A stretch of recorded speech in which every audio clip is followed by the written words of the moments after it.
Well, we were pretty optimistic about the markets, if I can be optimistic about the markets. Yesterday, when we closed the program, things were up. Well, you probably already know by now, but the markets closed, the Dow closed down 216 points. I wrote an article about this downward momentum in the markets last night. It was posted on a Christian news feed.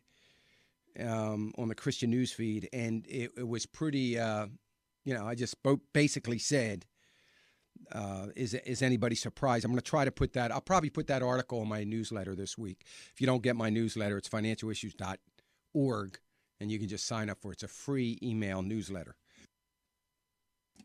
Anyway, apparently investors fled out of stocks yesterday as a result that, well, the headline is that they were basically spooked by the election results in Italy. Oh, and it also threw in there at the idea that we are going to see sequester cuts come into play. You heard just a little bit ago, if you were listening to the news from American Family News, Janet Napolitano saying that, well, we're in big trouble if these cuts go through. Let me tell you something. And I've been saying this, so you all know this.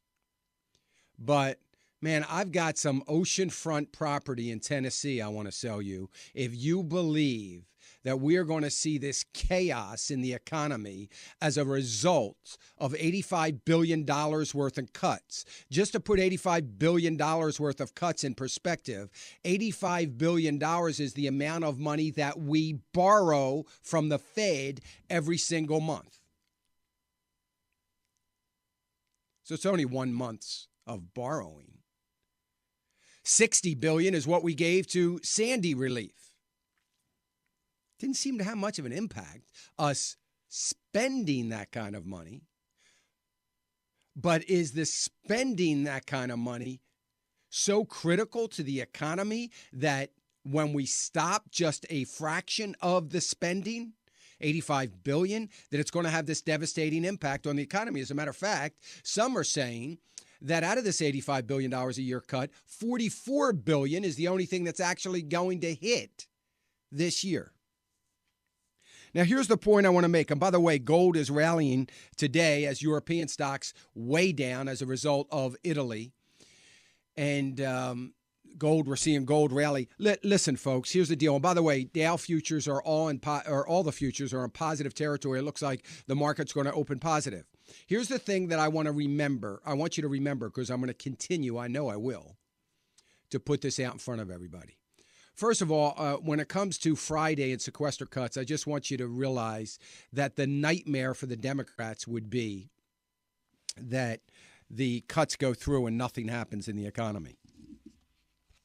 So needless to say, that scares me. I don't know about you, but it scares me. I'm not a conspiracy theory guy, but I'm a little nervous because they know that. If they know that, what are they going to manufacture as a result of these sequester cuts so that they can be on the winning side of those cuts? And the beauty I love about it is these cuts, if they don't have an impact on the economy, were the idea of President Obama.